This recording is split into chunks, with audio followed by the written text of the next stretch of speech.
Հավատում եմ, որ մենք ունենք բոլոր հիմքերը համաձայնագիր կնքելու համար, որը լավ կլինի Ուկրաինայի եւ բոլորի համար։ Թրամփն հայտարարել է, որ մի քանի շաբաթից պարզ կլինի արդյոք պատերազմը դադարեցնելու բանակցությունները կհաջողվեն թե ոչ։ Հանգստյան օրերին կայացած Թրամփ-Զելենսկի հանդիպումից առաջ Թրամփը մոտ 2.5 ժամ հեռախոսազրույց է ունեցել Վլադիմիր Պուտինի հետ։ Վերջինս Ռուսաստանի առաջնորդի հետ զրույցը որակել է շատ արդյունավետ։ Իսկ Ռուսաստանի նախագահի օգնական Յուրի Ուշակովը հայտարարել է, որ Պուտինը Թրամփի եւ Զելենսկու բանակցություններից Դոնբասի հարցի լուծում է ակնկալում։ Դոնալդ Թրամփի հետ մամուլի ասուլիսից հետո Վլադիմիր Զելենսկին Տելեգրամում գրել է. Ես շնորհակալություն եմ հայտնում նախագահ Թրամփին հրաշալի հանդիպման համար։ Մենք բովանդակալից քննարկում ունեցանք բոլոր հարցերի շուրջ եւ բարձր ենք գնահատում ուկրաինական եւ ամերիկյան թիմերի կողմից վերջին շաբաթների ընթացքում գրանցած առաջընթացը։ Հատուկ շնորհակալություն Սթիվ Ուիտքոֆին եւ Ջարեդ Քուշներին իրենց ներգրավվածության եւ նվիրվածության համար։ Դոնալդ Թրամփի եւ Վլադիմիր Զելենսկու հետ տեսակոնֆերանսից հետո Եվրահանձնաժողովի նախագահ Ուրսուլա ֆոն դեր Լեյնը սոցիալական ցանցերում գրել է. Եվրոպան պատրաստ է շարունակել համագործակցել Ուկրաինայի եւ մեր ամերիկացի գործընկերների հետ բանակցություններում ձեռք բերված առաջընթացն ամրապնդելու համար։ Գլխավորն այս ջանքերում առաջին օրվանից անսասան անվտանգության երաշխիքներ ապահովելն է։ Դոնալդ Թրամփի ուկրաինական պատվիրակության եւ եվրոպացի առաջնորդների հանդիպումը նախատեսված է հունվարին։ Այս մասին հայտարարել է Վլադիմիր Զելենսկին Թրամփի հետ բանակցություններից հետո տեղի ունեցած համատեղ մամուլի ասուլիսում։ Իսկ Ուկրաինայի եւ ԱՄՆ ներկայացուցիչների հանդիպումը տեղի կունենա հաջորդ շաբաթ։ Այս մասին նա հայտնել է Տելեգրամյան ալիքում։ Ալլա Ղալաչյան, Հորիզոն։ Չինաստանը զորավարժություններ է սկսել Թայվանի շուրջ, դա պատճառաբանելով երկրի ինքնիշխանությունը պաշտպանելու անհրաժեշտությամբ։ Կղզու շուրջ տեղակայվել են զորքեր, ռազմանավեր, կործանիչներ եւ հրետանի։ Չինաստանի արտգործնախարարության խոսնակ Լին Ծյանը նշել է, այս գործողությունները անհրաժեշտ են երկրի տարածքային ամբողջականությունը պաշտպանելու համար, ինչպես նաեւ վճռական պատասխան են արտաքին ուժերի գործողություններին, որոնք փորձում են օգտագործել Թայվանը Չինաստանին զսպելու նպատակով, զինում են կղզին եւ իրավիճակը հասցնում վտանգավոր պատերազմի եզրին։ Զորավարժությունները կշարունակվեն նաեւ դեկտեմբերի 30-ին։ Ավելի վաղ Միացյալ Նահանգները հայտարարել էր Թայվանին 11 միլիարդ դոլարի զենք վաճառելու մասին,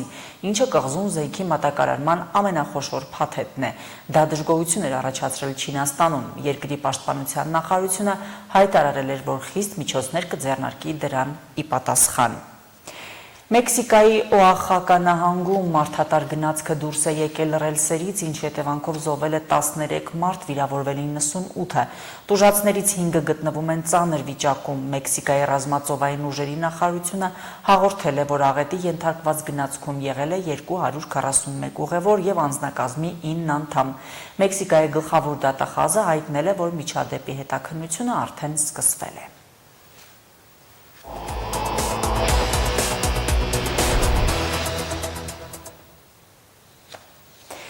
Ինչ եղանակ է սպասվում Հայաստանում տոնական օրերին ու հունվարին։ Հիդրոօթերոթաբանության եւ մոնիթորինգի կենտրոնի կանխատեսումներով դեկտեմբերի 31-ին, հունվարի 1-ին, 2-ին մինչև կեսօրը հանրապետության մի շարք շրջաններում ձյուն է գալու։ Հունվարի 3-ին տեղումները կդադարեն։ Առաջին տասնօրյակում օդի ջերմաստիճանը երկրի ամբողջ տարածքում կնվազի 8-ից 10 աստիճանով, իսկ երկրորդ եւ երրորդ տասնօրյակներում կգերակշռեն տաք օդային հոսանքները ընդհանուր առմամբ առաջիկա սառնամանիքների եւ հունվար ամսվա սպասվող ջերմաստիճանային ֆոնի մասին տվյալներ է ներկայացրել հիդրոօթերոթաբանության եւ մոնիթորինգի կենտրոնի տնօրենի տեղակալ Գագիկ Սուրենյանը։ Հիմա ուզում եմ հունվար բաժանել ըստ տասնօրյակների, որովհետև շատ այսպես իրարամերժ ջերմաստիճաններ են սպասվում ջերմային ֆոնի տեսանկյունից հունվարի առաջին, երկրորդ եւ երրորդ տասնօրյակներում։ Հունվարի առաջին տասնօրյակում մեր երկիրը հիմնականում գտնվելու է արկտիկական ցուրտօթային հոսանքների ազդեցության գոտում, հատկապես հունվարի 3-ից 4 ընկած ժամանակահատվածում այս օրերի համեմատ օդի ջերմաստիճանը երկրի ողջ տարածքում կնվազի 8-ից 10 աստիճանով։ Այդ արկտիկական ցուցային հոսանքները հանրապետությունում կմնան մոտավորապես մինչև հունվարի 8-9 ներառյալ։ Հունվարի 2-րդ եւ 3-րդ տասնօրյակներում հիմնականում հանրապետությունում կգերակշռեն հարավ-արևմուտքից հարավից ներթափանցող արևադարձային տաքոթային հոսանքները, ինչի արդյունքում օդի ջերմաստիճանը հունվարի 2-րդ տասնօրյակից առաջին տասնօրյակի համեմատ զգալի կբարձրանա։ Այսպիսով, եթե միջին տասնօրյակային ջերմաստիճանը ներկայացնենք ըստ տասնօրյակների, ստացվում է, որ հունվարի առաջին տասնօրյակը կլինի մի փոքր սառը, ջերմաստիճանը նորմայից ցածր կլինի 1-ից 2 աստիճանով, բայց հունվարի 2-րդ եւ 3-րդ տասնօրյակին օդի ջերմաստիճանը կլիմական նորմայից բարձր կլինի 1-ից 2 աստիճանով։ Թվաբանական միջին արժեքով ստացվում է, որ ամսական միջին ջերմաստիճանը նորմայից բարձր կլինի 1-ից 2 աստիճանով։ Հիմա ուզում եմ ներկայացնել հանրապետությունում գիշերային ժամերին սպասվող նվազագույն ջերմաստիճանները, որոնք կդիտվեն հունվարի առաջին տասնօրյակում, ինչպես արդեն նշեցի, արկտիկական ցուրտ օդային հոսանքների ներթափանցման դեպքում։ Այսպիսով, Շիրակում հունվարի առաջին տասնօրյակում գիշերային ժամերին ջերմաստիճանը կնվազի մինչև -25-ից 30 աստիճան։ Կոտայքի լեռնային գոտիներում մինչև 20-ից 25 աստիճան ցուրտ է սպասվում։ Կոտայքի նախալեռներում ջերմաստիճանը կհասնի -14-ից -17-ի, Գեղարքունիքում մինչև -20-ից 25-ի, Լոռիում -17-ից -20-ի, Տավուշի նախալեռնային հատվածներում -14-ից 18-ի, Տավուշի ցածրադիր գոտում -12-ից 16-ի, բավականին ցածր ջերմաստիճաններ կգրանցվեն նաև Արագածոտնի լեռնային գոտիներում -24-ից 27 աստիճան սառնամանիք է կանխատեսվում։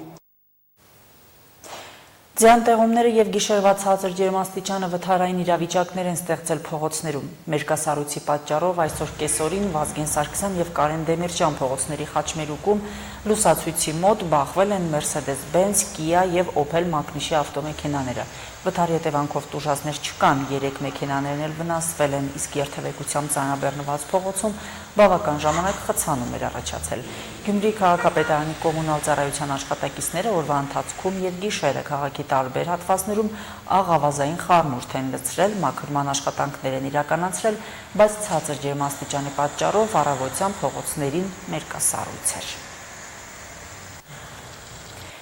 Գյումրիի տեխնոլոգիական կենտրոնում անցկացվեց տեխնոլոգիական հեքեթոն նվիրված արհեստական բանականության ոլորտի արդիական մարտահրավերներին։ Միջոցառման նպատակն էր մեկ հարթակում համախմբել արհեստական բանականությունով հետաքրքրված նորարար մտածողությամբ մասնակիցների ծրագրավորման ոլորտում առկա խնդիրները վերլուծելու, դրանց համար կիրառելի AI լուծումներ առաջարկելու եւ նոր գաղափարներ ձևավորելու համար։ Հեքեթոնը անցկացվեց մրցութային ձևաչափով եւ իրականացվեց Ananix ընկերության եւ MFM Soft ընկերության նախաձեռնությամբ։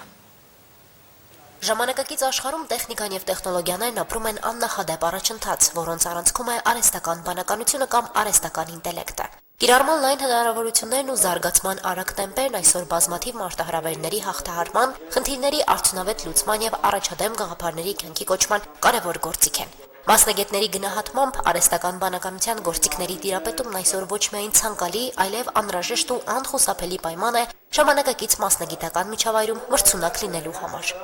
AI-ի կիրառման բնագավառները սահմանափակված են ոչ թե AI-ի հնարավորություններով, այլ մարդու պատկերացումներով։ Այնքան բան կա, որ մենք չենք պատկերացնում, որ դա AI-ը շատ ավելի լավ կարողանի, մի հատ էլ փորձենք տեսնենք։ Ու ելույթի ընթացքում ես դա մտածում, որ մարդիկ սկսեն մտածել, որ ինչ-որ խնդիր էր առաջ ցակեց, դա AI-ը կարա լուծի թե չէ։ Եթե AI չի կարող, իսկ կարա AI-ը ինձ օգնի, որ ես ինչ-որ գործիք ստեղծեմ, ոչ թե դա լուծի։ Մարդու կողմից ստեղծված ծրագրերն այսօր արդեն ունակ են վերլուծելու, սովորելու եւ որոշումներ կայացնելու, մարդուն բնորոշ մտածողությանը մոտ մեխանիզմներով։ Այդ նպատակով անցկացվող հեքեթոնը միտված է առավել մատչելի ու հասկանալի ձևով ներկայացնել արհեստական բանականության սահմաններն ու հնարավորությունները։ Ոլորտի նրբությունները հաջողելու կարևոր քայլերը մասնակիցներին լավագույնս փոխանցում են Ananix, MFM Soft եւ այլ առաջադեմ ընկերությունների մասնագետ մենթորները։ AI Master Challenge մրցութային փուլի շրջանակներում արհեստական բանականությանը լավագույնս տիրապետող մասնագետ մենթորները ուսուցմանը զուգահեռ մասնակիցների ներգրավմամբ փորձում են գործնականում կիրառելի դարձնել արհեստական բանականության գործիքակազմը։ Հեքեթոնի կարևոր խնդիրներից է նաև օգնել հաղթահարել սկսնակ ծրագրավորողների շրջանում առկա մտավախությունները, թե արհեստական բանականության զարգացման արդյունքում ծրագրավորողների դերը կարող է նվազել։ Փոխարենը ցույց են տալիս, որ արհեստական բանականությունը ոչ թե փոխարինում, այլ ընդլայնում է նրանց հնարավորությունները։ Այն մարդիկ, ովքեր որ լավ չեն տիրապետում AI գործիքներին, իրենց հնարավորությունը մանդածում են, որ AI-ը ամենակարող է այս պահին ու առանց մարդու հնարավորություն ունի ամեն ինչ անելու։ Բայց դա այդպես չի։ Մարդն է կառավարում, այսպես եւ եթե դու ծրագրավորող ես, գիտես տեխնոլոգիաները, դեպաբար դու ավելի հեշտ ես կարողանում օգտագործել AI գործիքները եւ ավելի արդյունավետ ես կարողանում ստանալ լուծումներ։ Արհեստական բանականության գործիքները կիրառելու եւ ոլորտային գիտելիքները զարգացնելու կարևոր հաշտակ էր հեքեթոնը, որի մրցութային փուլի մասնակիցները մինչև 5 հոգանոց թիմերով կամ անհատապես միջոցառման ընթացքում աշխատեցին AI հիմքով լուծումների մշակման վրա, լուծելով իրենց հանձնարարված խնդիրները եւ ներկայացնելով վերջնական արդյունքները ժյուրիին։ 6 խնդիր, ներկա արդեն 10-ից ավել թիմեր դրա վրա աշխատում են, ոնց որ 14 վերջին դրվածով պետք է կան ներկայացում անեն, ինչ հաջողություններ են հասել։ 3 խնդիրը բավականին բարդ է լինելու, դրանց լուծումները գտնելը, եթե նույնիսկ կարողանան գտնել։ Բայց մի քանի մակարդակի է։ Նաև պետք է հասկանալ, մասնակիցներն արդեն ոչ միայն առաջի փուլն են անցել, նաև թիմեր են, ընկերություններ են ներկայացված, այսինքն արդեն իսկ մասնագետներ են մասնակցում։ Օրինակ խնդիրներից մեկը դրված է շրջանցել կայքերի կապչան, այն որ ստուգում է դուք ռոբոտ եք թե ոչ։ Դա սովորական կոդի մակարդակով անհնար է լուծել, բայց AI-ին մի քիչ սովորացնելով, զարգացնելով հնարավոր է դա շրջանցել։ Կարևոր է հեքեթոնը հայտադրման փուլից սկսած հետաքրքրություններ առաջացրել, Գյումրիում համախմբելով ծրագրավորողների, ինժեներների, տեխնոլոգիական ոլորտի մասնագետների, ստարտափ թիմերի եւ արհեստական բանականությամբ հետաքրքրված նորարար մտածողությամբ անհատների, ինչպես տարբեր մարզերից, այնպես էլ մայրաքաղաքից։ Միջոցառումը ձևավորել էր նաեւ տեխնո-կրթական միջավայր, հիմք ստեղծելով հետագա համագործակցությունների եւ շարունակական զարգացման։ Դիմել էին հայտարարությամբ 100-ից ավելի երիտասարդներ, որոնք անցել են առաջին փուլը, այսինքն ունեցել են բավարար գիտելիքներ AI-ի եւ ՏՏ ոլորտի ծրագրավորման մասին, որովհետեւ այստեղ կոնկրետ ժյուրիների կողմից, հմուտ կազմի կողմից մարդիկ, ովքեր AI-ի հետ, այսպես ասած, դույով են խոսում,